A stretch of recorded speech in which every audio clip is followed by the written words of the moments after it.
Hey, this is Chuck, and you are listening to Fans with Bands, the podcast where we talk to the fans and the bands they dig about life, music, and whatever the hell else we want to talk about. Today on Fans with Bands, we're talking to Midnight Proof. Check it out.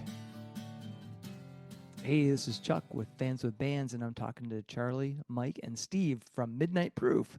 How you guys doing? Good. Thanks for having us on, Chuck. Awesome, man. So I think I met Mike at the Detroit Music Scene Mixer. Is that right? Yeah, the one at Guitar Hi-Fi. Yeah. Yeah, we had a great talk that day. Yeah, and I talked about, hey, I do this podcast and you should be on. And you were like, all right, let's do it. And I said, I love being on podcasts. I'm like, hell yeah. And here you guys are. So thanks so much for being part of the show. Uh-huh. So let's just start at the beginning for you guys. How did Midnight Proof become a band? What's the origin story? Oh, man. Charlie, you want that one? Sure. I'll take that one. So the three of us have been playing together as a cover band. I can take it back even a little bit further than that. I was in a cover band and was kind of jamming with a number of people around town. And a mutual friend of mine and Mike's, Paula Messner, was talking to Mike and said, hey, this guy Charlie who lives in Troy has, like a monthly jam in his garage. You should go check it out. And so she got me in touch with Mike, and Mike came out, and I think that night there was like 5 other guitar players in the garage. Holy cow! Two bass players. Yeah, it was pretty. I mean, not that any of those people. I mean, they're all great musicians, but I didn't view it as intimidating. But I think Mike was like, "What did I just get myself into?" And the funny thing with my garage is that if I had the garage door open back then, and there was noise coming out of it, my neighbors would just grab their lawn chairs and just come and sit in the driveway and watch us play or practice or whatever we were doing. And so I told Mike his only job was to learn Deuce by Kiss. That was the only thing he had to do. I think we played that song 3 times that night because he did such a good job with it. One of my neighbors is a huge Kiss fan, so he was awesome. But that's how Mike and I got together, and then Steve and I knew each other from our kids went to Troy Athens together and were in band together. So our sons were in drumline together, did a lot of winter drumline stuff, and we were looking for a bass player, and Steve's like, well, I play bass. So we would have Steve come out and play bass in that same scenario. We'd have 2 bass players going with the cover band. And our lead guitar guy, Rob, is also from same deal. I've known him for a long time. His wife was actually was roommates with my sister-in-law. Oh, so wow. I've known Rob for like 25 years. And one day at a band event, his kids went to Athens as well. And one day at a band event, his wife Christy comes up to me and goes, Rob's a really good guitar player. I'm like, well, I'm sure you wouldn't say that he's terrible. You're married to him. But she's like, no, seriously, he's really good. He should come and jam with you guys sometime. Well, he comes out and just blew us away. I mean, we gave him like 10 songs to learn, and he knew them backwards and forwards. Oh, awesome. Yeah, she was underestimating when she said he's a really good guitar player. No, he's a phenomenal guitar player. He's amazing. And then our drummer Zach Lodd's been with us for a couple of years now. We've kind of bounced around with a few different drummers, but Midnight Proof kind of came out of our cover band. Our cover band was Grooving Violation, kind of a cheesy name. It was the folks that were in the band at that time thought it needed to be a play on words of some sort. So we've never really been able to get away from it. But I've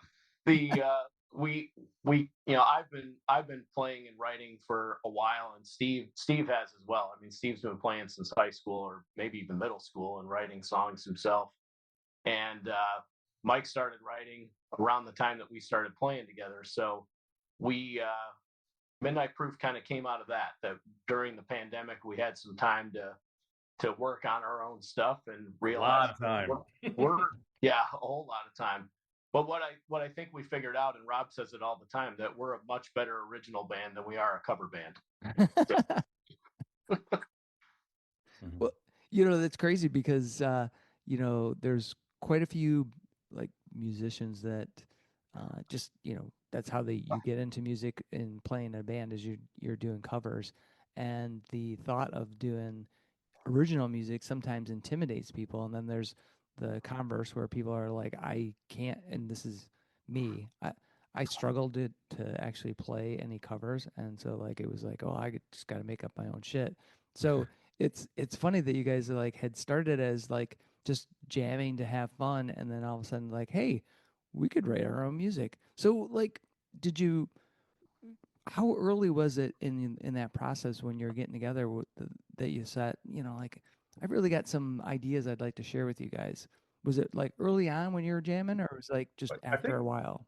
Charlie out. He's still. When we rolled, we were in the studio last weekend, and a week and a half ago, he's like, "Hey, I got this song I wrote 15 years ago. Let's include it on the album." So he's got a backlog of songs. So he was always bringing stuff in, from doing his open mics and with his other friends and stuff.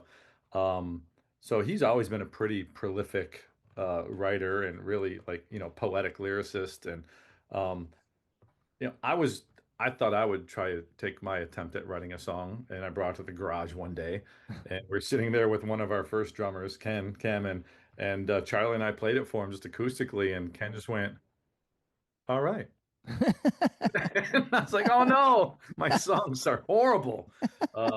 But then we honed it, and then it's the first track on our first album, so it's Oh, okay, cool, I don't awesome. write. I don't write a lot. Charlie, I think can just I'm gonna go up north and write this weekend. Come back with 5 songs. Uh, Steve's been digging into the writing now too with us, which is great. Nice. Well, I had a chance to check out the debut because I was, bouncing around on Bandcamp after I talked to you, Mike, and listening Yeah. to the music, and definitely was thinking of like 90s like alt rock with sort of that Americana feel. So I was thinking of like Toad the Wet Sprocket, the Wallflowers, kind of maybe like the Verve Pipe, just that kind of feel. Was that where you guys were coming from in terms of your musical influences, or was it just like it organically like developed from all your vast influences? Well, I think the influences are what makes us what we are because we all have different influences. Like the country aspect of it is Charlie, Ah, 100%.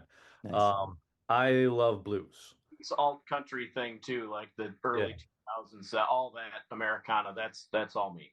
Okay, all right, it's Yeah. nice. Rob is a metal guy, so those solos come right out of 80s metal. Um, Steve's our punk guy, so awesome bass line. So you put all those together, and that's kind of what came out. I like Wallflowers. I'll take that all day long. And Verve Pipe, heck yeah. Yeah. Haven't heard those before. Well, yeah, I mean, I definitely felt like, especially the vocals had that quality, and then there's, just that some of the arrangements were totally like I felt like had that Wallflowers feel where you've got, some good vocal melodies, and the kind of the surrounding, like I want to say architecture of the music just kind of elevates it, and but it's not like, um, the guitar solos are cool, but it's not like it turns into like a metal thing or it turns into a punk thing. There's definitely that kind of, I don't know, uh, yeah, Wallflowers. Well, I like to hear you say that because the arrangements is probably what we spend the most time on. One of us comes with lyrics, or one of us comes with music, or maybe someone comes in with a whole song and says, "Okay, let's do something with it." And then from just playing it over and over and over in the debate and the struggle and the argument, and not argument like screaming at each other Yeah, yeah, argument, but like, hey, let's figure this out. What's best for the song? Um, we were even doing that in the studio this past weekend. Like, what if we did this right here? We're constantly thinking about what's best for the song. So I like to hear that you notice that. yeah.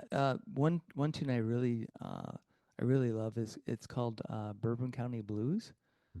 So I was wondering if maybe you could tell me a little bit about the background of that song. So Bourbon County, uh, Bourbon County comes from. I mean, it's one of those things where sometimes you write songs about your own experience, and sometimes you write songs that are kind of nebulous, Yeah. and you kind of work in a little bit of what's personal, but it's you know, so you write.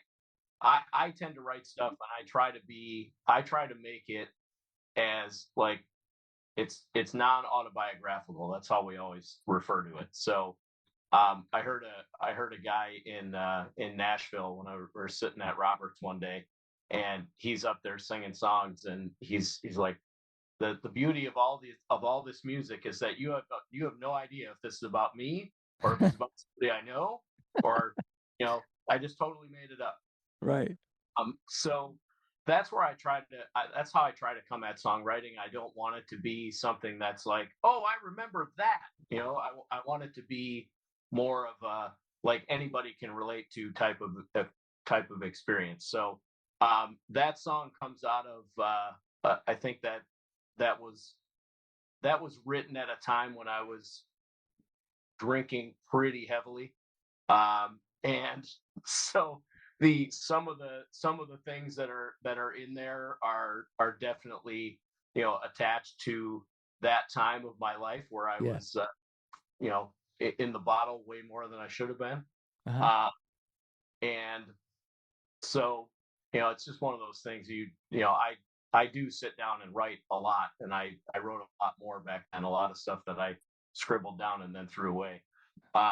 So that's where that song comes out of. It's kind of a mix of experiences from sitting in a bar and waking up the next morning and being like, what am I doing? Right. Yeah. Why do I continue to do these things to myself?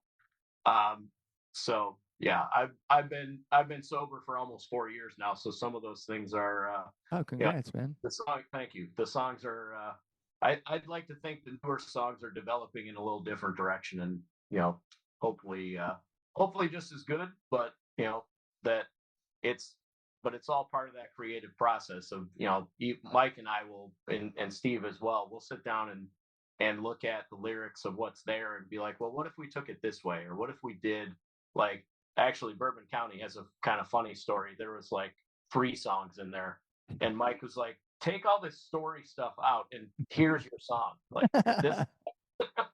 He was so mad at me. He sent me this song, and it was like 2 full documents, and I cut out like 80%. Emailed right back. I go, "This is it." Look, it's somebody's favorite song in the album. Yeah. Yeah. And it had a different name at one point too, So even like to step away from the personal aspect of it, the name flowed to what Bourbon County. So, like I said, it's whatever's best for the song, And Yeah. if you listen to it and you love it, then that's a home run. Yeah. Well, one, I mean, all this, I liked all the songs. I thought they were really good. But another one that really struck me was Just Run. So I was wondering maybe you could tell me a little bit about that tune too. Hey, Steve, you want to take that one, or you want me to take it? Oh, which one? Just Run? Yeah. Is that what he's? Yeah. Yep. Well, that song means absolutely nothing. It's a bunch of words thrown together to make a great song. I mean, that's really what it is. But Charlie wrote that another night. He was in a hotel away on work, and he sends us this. I've got this song idea. Of course, it was kind of late at night. He was probably back from the bar. Not probably. That was in 2020 for sure. And I remember, yeah, and Rob, I think he might have hummed some melody to Rob, and Rob ended up writing some music to it. And then we sat in the basement 6 feet away from each other and kind of hashed it out a couple days. And that was an interesting song to throw together for sure. Yeah, Rob wrote some music to that one, and he got real meta with it. Okay, we're going to go to the major here, then the minor here, then the major here, and it got to be the point where the song was like 6 minutes long, and we're like, wait, we got to slice this up. So the structure of that song is really odd,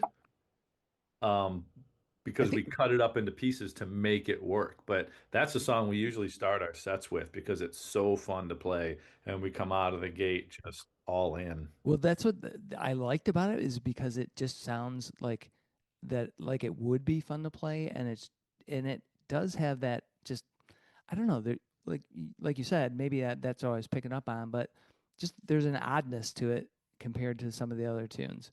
And I was like, "What? How did this come out?" But Oh yeah, not it's not verse, chorus, bridge. right, Yeah, right. yeah, that yeah, we can sometimes get lost in that song ourselves. Yeah, I It's love it. it's a great one for it's a great one for us to start our set with because the energy is so high and we just come out running. I mean, it's funny. We joke about it too. All right, it's time to run, boys, and we just start the game the set like that. It's really fun.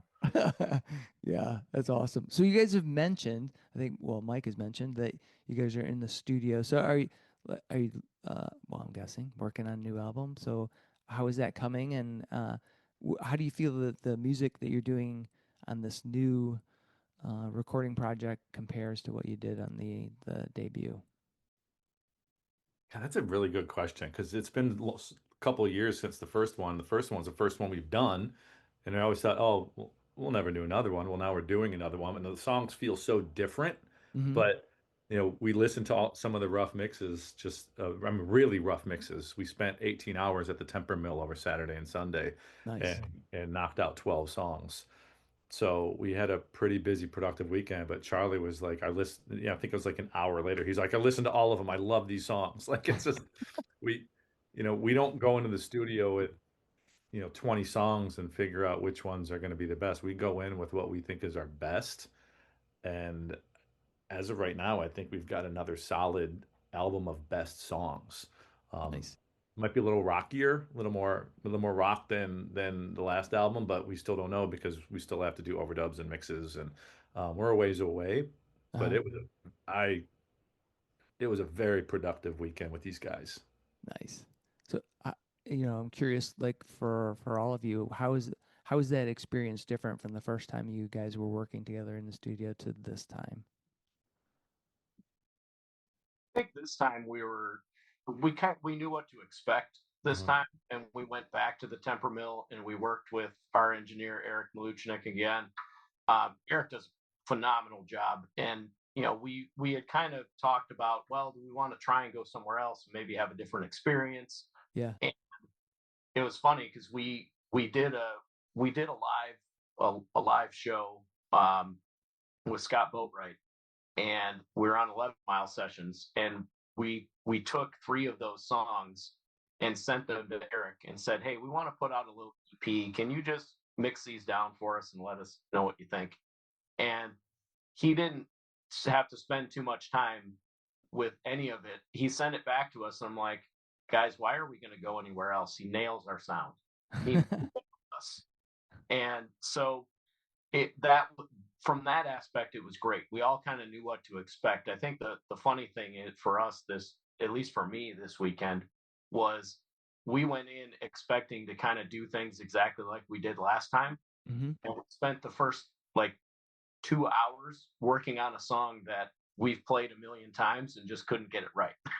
So it was, one of those things. Just like, all right, we can't do what we did last time because this isn't working. And they ended up sticking me in the vocal booth where I originally didn't want to be, but I found I could be in there and play as loud as I wanted, and I could sing as and bring the energy that we needed to get the session moving. So Yeah. it was it that that was interesting to see that, because I kind of walked in thinking, well, this is going to be a breeze. We got 18 hours. We're going to knock these 12 songs out today, and what are we going to do tomorrow? Yeah, Oh, and throwing Charlie in the booth was interesting because I was saying, no, don't go in there. We need you in here with the whole energy. But, as soon as he went in there and can do his thing, I mean, we really got into our groove and then we just knocked him out.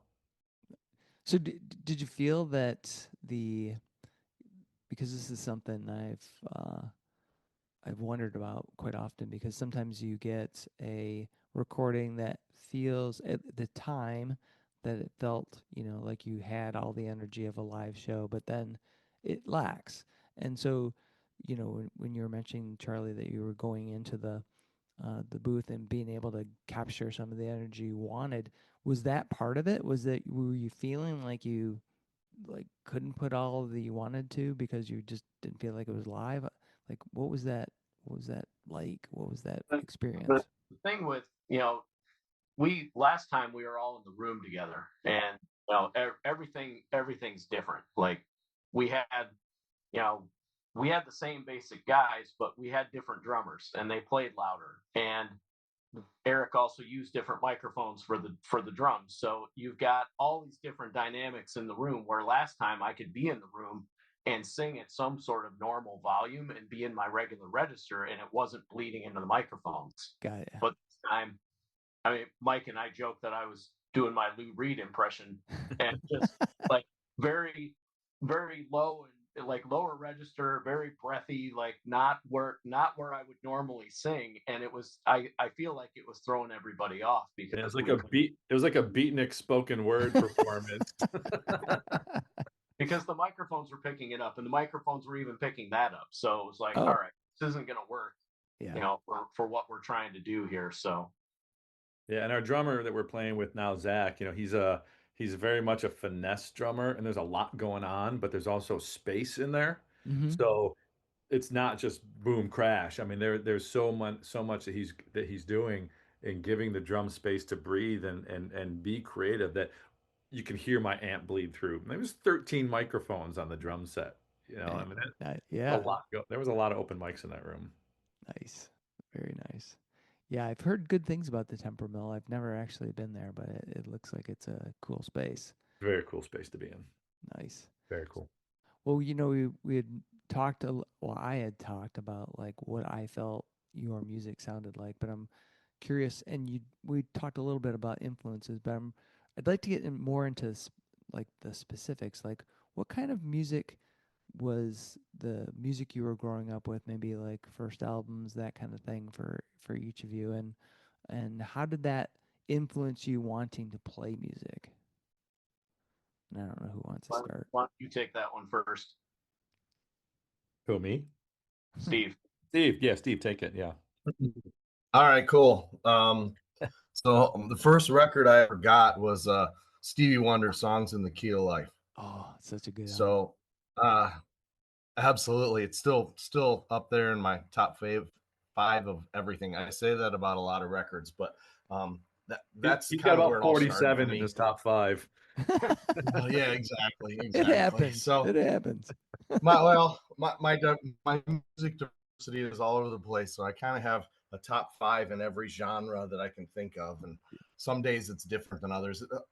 Us people who listen to a lot of music really do that. You know, it's like, oh, for this sure. week this is my favorite record. Oh my god, when I was 12, I listened to this 600 times, and so and then it went, you know, the regular progression of a 70s kid. I went to Michael Jackson, and then I kind of heard the Clash and Van Halen, and then I discovered Social Distortion and Motley Crue, and then from then on out, it went everything heavy punk, GBH, Discharge, you know, the European punk, Yeah. and then of course the hair metal.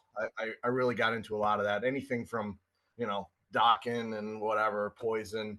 But it's always been, you know, the roots of punk rock for me, you know, Sex Pistols, Clash, that kind of stuff. And you know, that's kind of where, you know, if I was sitting in a room and chose to, I'm going to be in a punk band, that's what I would do. But I met these guys through chance, and it just, every time we get together, it just feels right. So we have a lot of fun writing these songs and playing these songs and hanging out together, and playing music for each other too, because the diverse music tastes of the 5 of us. Yeah. It's cool to go, hey, we're going to listen to Baroness tonight, or, Oh, that's awesome. you know, or we'll put on tonight, and, you know, just place. And I think that helps open our horizons on the music we make.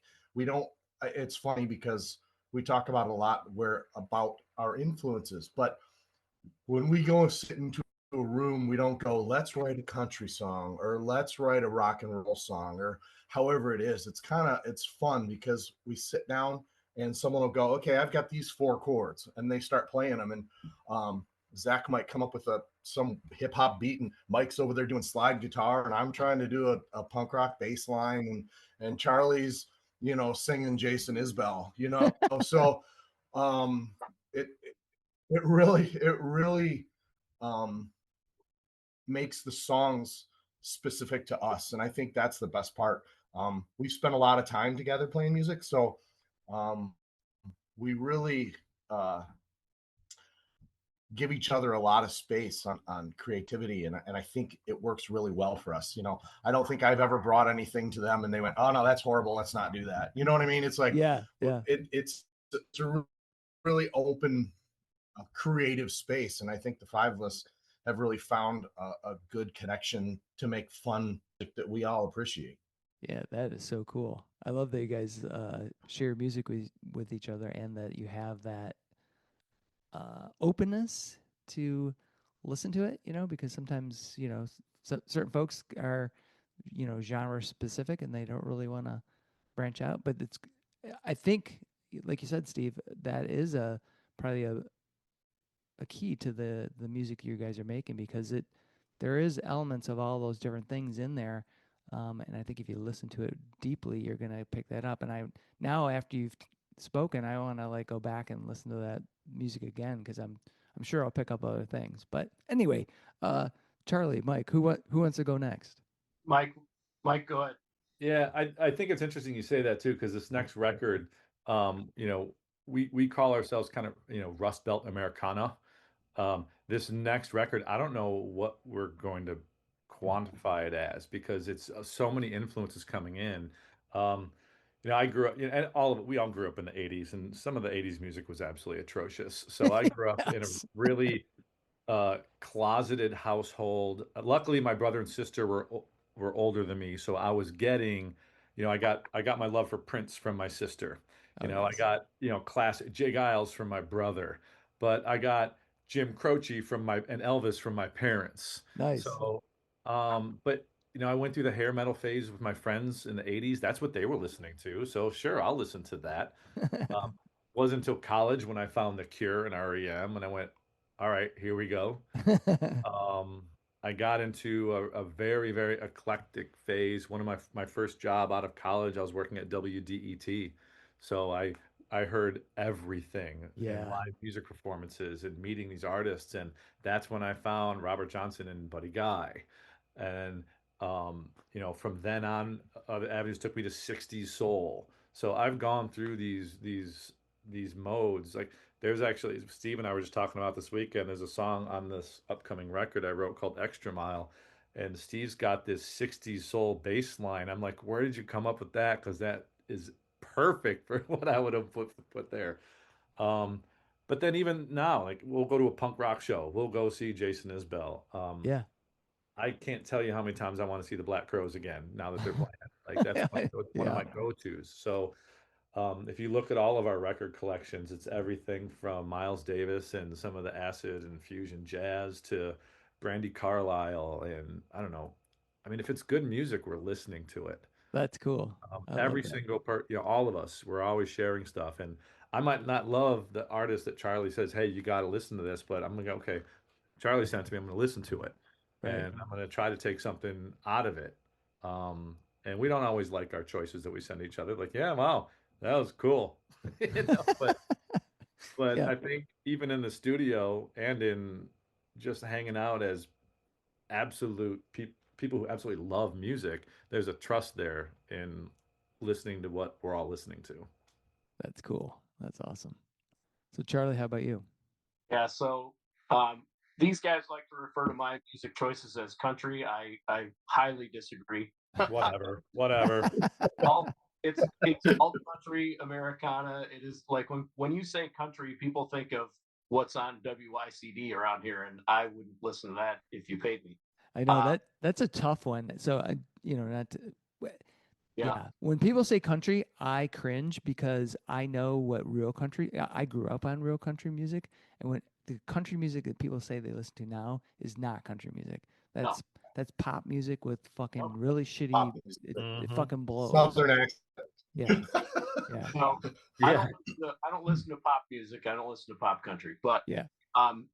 music influences. My parents were huge singer-songwriter fans. So Neil Diamond, Harry Chapin, John Denver. My dad was a fan of like Steppenwolf and like the Amboy Dukes and, Oh yeah. and I have a lot of my dad's old records and my mom's old records. So um, I still listen to those. I pull them out. That's cool. My grandpa, I vividly remember, my grandpa who would drive like 10 miles an hour everywhere.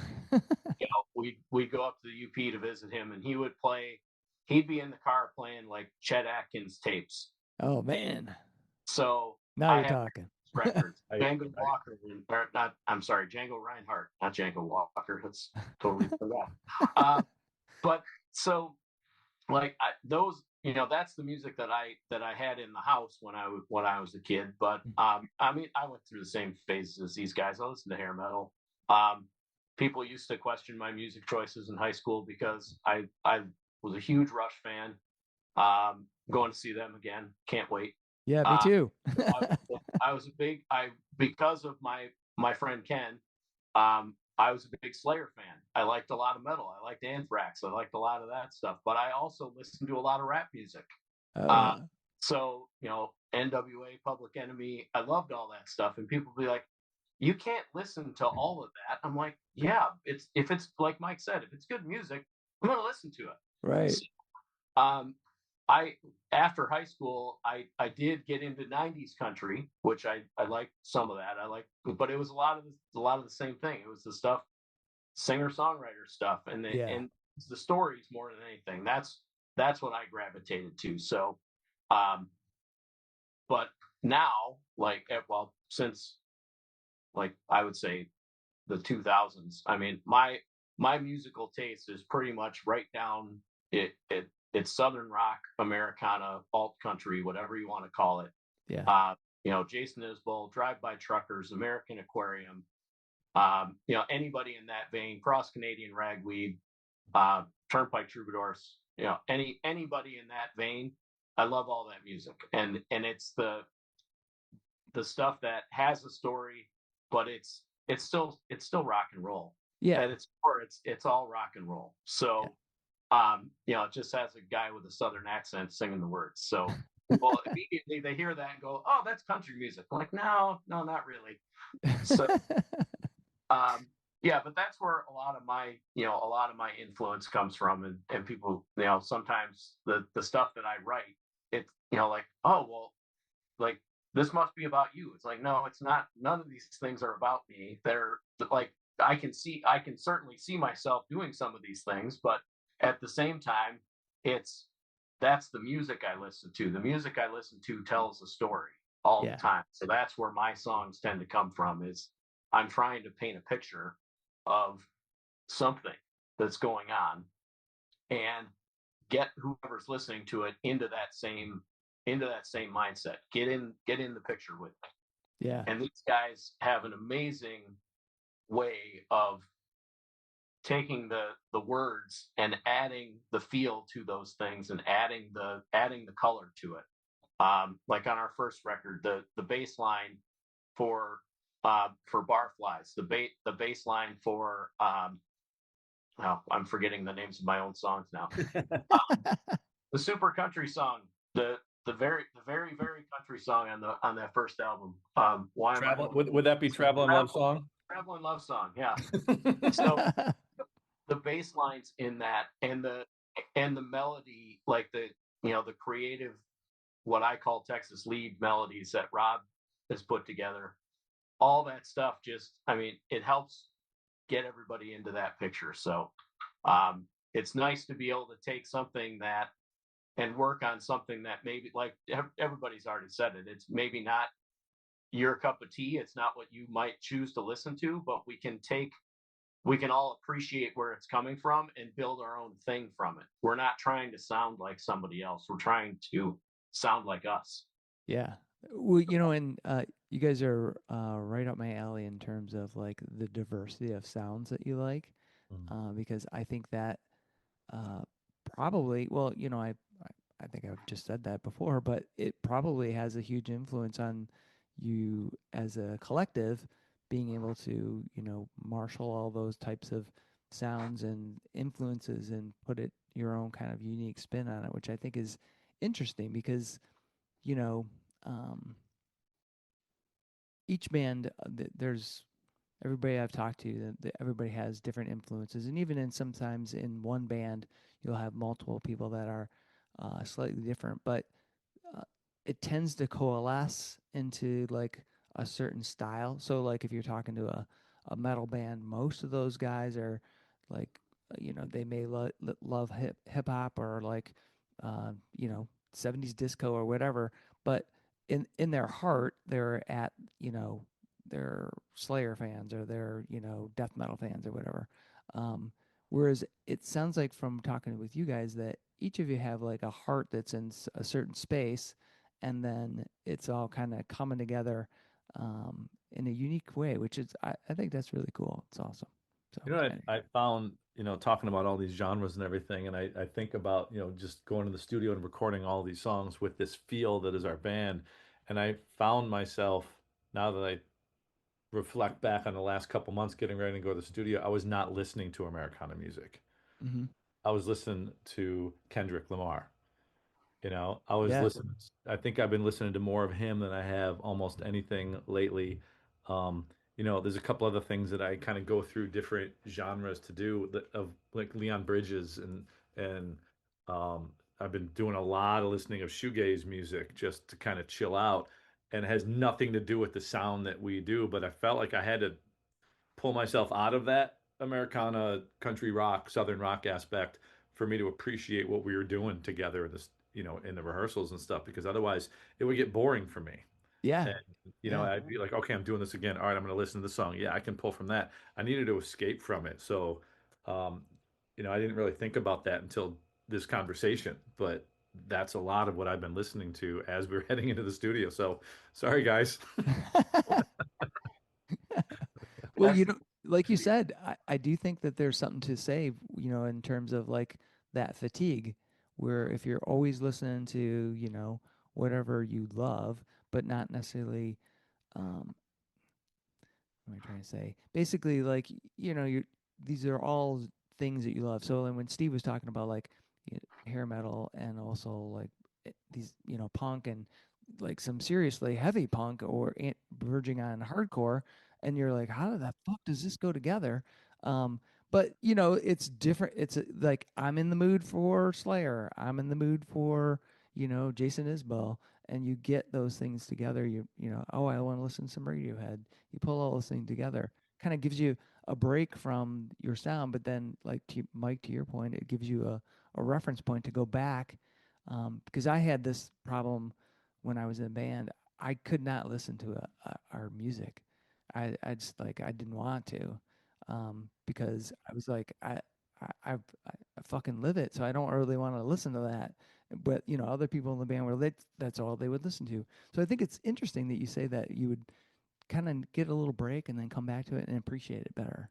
Well, yeah, and but to that point, I think that the five of us listened to our first record, more than anybody else in the world. We were always we love we love that record.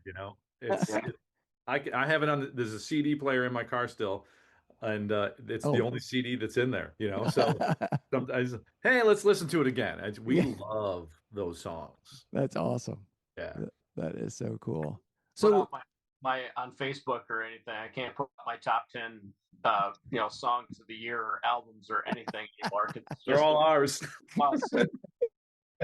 oh yeah, they'll be like, what the fuck's wrong with these guys? Trying to contribute to the tens of dollars we make from Spotify. Right. Oh man. Yeah, that's the truth. Um, I was gonna ask, like, in terms of, so you're working on some new music. What about shows and such? Do you remember? Do you have plans to do some more local shows, or what's the plan going forward? We have a really fun show coming up in November, 22nd. Is that right, Charlie? Yeah, 20. November 22nd, we're playing at the Oddfellow Concert Lounge down in Oh, that place is Langdon. cool. Yeah, we played there 3 times, and we got the call from Mike Balcom saying, "Hey, we need you." And we're playing with Haskins, and we're playing with Livernois, who we played with before there. Um, it's really one of our favorite places to play. It's a hike from where we are. We're Royal Oak, Troy people, Okay, um, so yeah, it's a but little, yeah, but it little doesn't drive. matter. It's a blast, and um, we're Yeah, the super people excited there are about that. super cool. The venue's Yeah, cool. Sounds good. Lights yes, are awesome. and the Yeah, people are there to listen to music. yeah, yeah. I went to And the Darlings are playing with us that night too. Mhm. oh, cool. Awesome. Yeah. Yeah, I can't remember when it was it's been too long. I need to go back, but I went there for the first time and I was like, wow, this is a cool space. Well, we played there in February, and we were on the bill with Jennifer Westwood and Dylan Dunbar, so that Oh was really yeah. fun, And Yeah, it is. They do it right, and a monthly show, themes. Balcom has been really, really supportive of us, that's and cool. I appreciate that so much because we work really, really hard on this, and to look at the tens of streams that we get, but and to find someone who attaches themselves to our music, says, "Hey, I need somebody. You're our band that night." That's cool. We appreciate that very much. Nice. And related to the new recording, so what's the timeline looking like for releasing that music?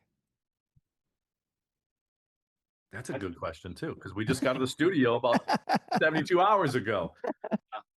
Last time, if I can use last time as a guide, I think we had a lot less time and we didn't know what we were getting into a little bit, so it took us a solid 10 months to get the album out, to get it onto streaming. Mm-hmm. That wasn't to get anything pressed or anything. That was just to get it mastered and get it out to streaming because we were, spending hours EQing stuff that, at the end of the day, nobody else cared about. I would But say then we actually argued. Yeah. we we did we argued about the 2K being like from this minuscule difference. That's how deep we were getting into it. But Holy um, cow. I think this time we're hoping that comes together a little quicker. We have more overdubs to do this time. Um, not because of mistakes that we're trying to fix, but because of that was the plan. Right. Uh, Some layering basically. Yeah. we got some overdub stuff to do, and then it's just a matter of We're, how much we want to dig in on the mix. Go ahead, Steve. we're a little more ambitious this time too. Last time we did it with the thought of, hey, this might be the only time we get to do it. And this time we're doing it. Well, let's do it. Let's freaking do this. Let's try this. Let's do that. So we're adding layers that we did not add the first time, which I think is going to make the record even more fun. Nice. Nice. So curious question related to that. Do you concern yourself at all with layering instrumentations and or uh, I guess just depth that you can't pull off live? Do you worry about trying to replicate that in a live setting, or you just say fuck it, we want it lush and it may be more stripped down live? Well, I don't think we're looking at a Sergeant Pepper. Right. So I think anything that we're layering would just be to enhance, not to change the song so drastically, Yeah. to the point where we can't do it live. But we are considering, and I've been thinking about one of the songs having a horn section on. All right, well, guess what? We have some friends that play horns. Maybe they show up at our gig, and if not, we can pull it off on guitar. Right. So I don't know. We haven't gotten too deep into the weeds of the conversation of that yet, but we keep mentioning comments of, oh, we could do that. Oh, we could do that. And, the first record has a Hammond B3 on 3 of the songs. Nice. Well, we don't always have our keyboard player with us. So we absolutely are going to we're absolutely going to be able to play these songs live. There will never be a situation where we have a song that we just can't play because we can't pull it off. Right. I think we Right. shine We're a live. live band. Yeah, that's what we do. Um, and that's what makes it fun for us. So why write a song that we can't play live?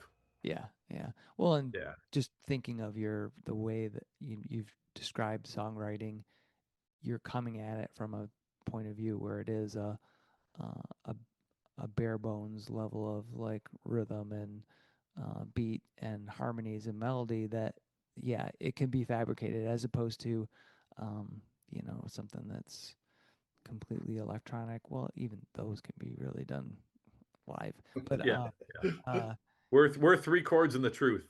yeah, You yeah, know? there you go. Right. Yeah. Yeah, I mean, Yeah. that's what we want. We want to play these songs, and some of them are kind of heavy and downers, and we'll play those. And some of them are dumb, boneheaded rock songs, or we're going to play those. And some of them are thought provoking. I don't know. It's just all of our songs have their own feel. It's that's the beauty of it. Yeah. That's awesome. since people playing stringed instruments are writing the vast majority of the songs, to some extent, it all starts with a guitar and a vocal. Right. So, we can always strip these songs down to. I mean, we've played these songs just Mike and Steve and I. We get invited to play at the Centennial Park in Royal Oak and just play for their social district Saturday, and we sit out there and all acoustic, and we'll play everything we got. We'll play Just Run. Yeah, Yeah. Rob solos.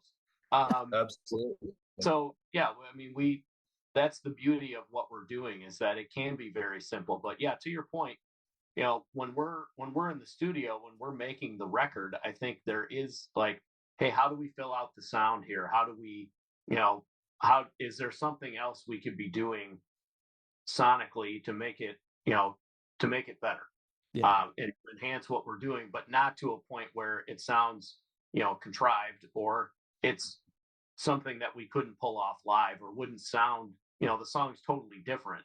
Somebody hears it like, wait a minute, I want to hear what was on the album. Yeah. Yeah. Do you, to your point about like getting into the minutia of the mix, do you ever worry that you're gonna get into this kind of infinite loop where you're just constantly tweaking and not really getting it out there, or do you have enough discipline? And I realize this is only the second recording, but do you have enough discipline to say, this is good enough, and we can get it out there, or do you have any concerns about like just going crazy and just sitting in the studio forever? I don't think so. I think we had one song um last time that we started to get a little too deep on, and I got a little frustrated because it was one of the ones that I wrote, and I'm like, we're getting away from what the song is. Um and we had a conversation about it, and we kind of stepped back a little bit on it. But I don't think we're ever going to say this is good enough. I think we're all going to find a place to say this is the best that it is. Gotcha. Yeah. And Yeah. and that's what we're going to put out. And we don't communicate in a way, I think, where we're going to get lost in the weeds. I think we communicate in a way where, we do have to have some push and pull. We got to have um some give and take, and some ways to say, okay, I'll give in to you on this. But for the most part, I don't think any song that we released on the last record, we're like, God, I wish it was different. And if we can go in with that attitude into the mixing process of this one, because like Charlie says, we've done it. We learned the first time through. And like Steve says, we're driven this time, man. We want to get these songs done. We've got better ideas. I think we're going to be really happy with what we put out. Excellent. Tell me if I'm wrong. I think the other thing that plays into all that is, at the end of the day, with any of these songs, it comes down to who wrote it. So if there is discussion, and really deep discussion, and hey, maybe we should do this or that, we all tend to defer to, okay, who brought us the song? Oh, okay. That's good. And like, is this the vision that you had for it?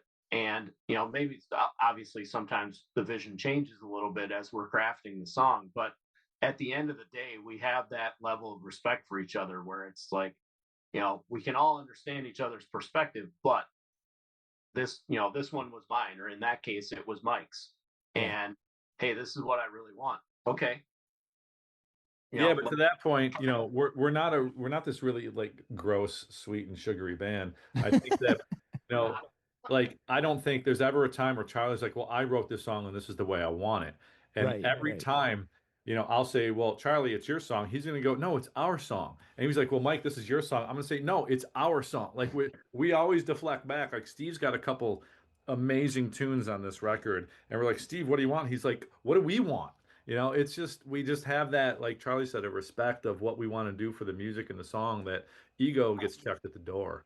That's cool. It's just never an issue, which they're never going to make some like crazy documentary about us or behind the music or anything, because we're just like a bunch of happy people. Oh, that's excellent. I love that, and I love the fact that you guys are willing to accept each other's input and grow from like from each other basically. I think it comes also That's from the why fact it you want to works. share your Yeah, influences. that's why it works, right? That's why it Yeah, works. yeah, that's awesome. That's so Yeah. cool. Well, guys, I really appreciate you guys being on Fans of Bands. I've got one last question for each of you, So, and that is Sweet. pineapple or no pineapple on pizza? Who wants to go first? I'll go first. I'll go first. well, Steve's a chef, so Okay, go ahead, Mike. I'll let you go first. Go ahead, Mike. I don't care. So honestly, I'll eat it if it's there, if it's the only thing there. But generally, I'm just a pepperoni guy. All right. Who wants to go next? Steve? I'll go. So hey, if you like it, eat it. I like a good Hawaiian pizza now and again, but it's not my favorite. But you know what? I'm not going to tell you what you want to eat. I'm a chef. You tell me what you want to eat, and I'll cook it for you. But other than that, you can eat what you want to eat, man. All right. And Charlie, how about you, man? I'm in the same boat. Do what makes you happy. We're such a horrible group of people. Like we just Yeah, just do whatever you want. But that's the thing. Like I'm not. I don't want you questioning what I eat. So if you like it, eat it. But pineapple on pizza, I'm not a huge fan. I'm like Mike. Right. If that's the only option, I'll eat it. I'm not picking it off Right. or complaining about it. But I'll just give me some cheese and pepperoni. I'm just fine. There you go. All right, Chuck, how about you? Me? Oh, there should not be fruit on pizza. We put tomatoes on. Well, on pizza? That's yeah, fruit. I guess those are technically fruits. All right. But but like other fruits, namely pineapple, that should not be. No, I got you. Yeah. Yeah. Like sweet and savory is not my jam. Pizza should just be meat. Savory. Yeah. Meat. Yeah, it should just be meat. And that's all that needs to be on there. But anyway. Awesome. All right, guys. Well, thank you again for being on Fans of Bands. I'm looking forward to the new music because I'm super intrigued by what you've told me so far. And Yeah, we are too. yeah, and so I'm hoping I will. Well, I'll put all this in the show notes as far as like how people can get in touch with you and follow you. But I'm definitely want to come out to a show sometime and check it out. So. Well, if you get out to the Oddfellow, I know you're a pretty savvy photographer. Yeah. Bring your camera, will you? Oh hell yeah. I got to look at my calendar because I think the 22nd might be free. So and that's not too far. I'm in Ann Arbor, so Oddfellow's not far away. So. And I see that nice stack of vinyl behind you. Let us know where we can send you a vinyl copy of our record. Oh sure, yeah, that'd be killer. Yeah, thank you. Awesome. All right, guys. Well, thanks again, and I look forward to hearing the new music and seeing you guys in person. Sweet. Awesome. Thanks, Chuck. Thanks, Chuck. Appreciate it. All right. Take care, guys. Yeah. Take care. Many thanks to Charlie, Mike, and Steve from Midnight Proof for joining me in this episode of Fans of Bands. I had a great time talking with these guys, learning about how the band came to be and what inspires them to make music. Be sure to check out their self-titled album, which you can also get on vinyl, and stay tuned to their website and socials for upcoming shows. See the show notes for all the details and links. Bands are nothing without you, the fans. Purchasing music and merchandise is critical to their survival. If you can help out your favorite bands, please do. If you're in Michigan, consider following the Playing in Detroit area tonight and SE for Southeast Michigan Music Facebook pages. They are fantastic places for fans and bands to support each other and share our combined love of music. Thank you all so much for listening. Be sure to hit subscribe on your favorite podcast service to get each and every episode of Fans of Bands. Spread the word by rating the show, telling your friends, telling your neighbors, telling your family, telling your priest, tell everyone, and leave a comment. We want to hear what you think. You can keep in touch by following us on social media.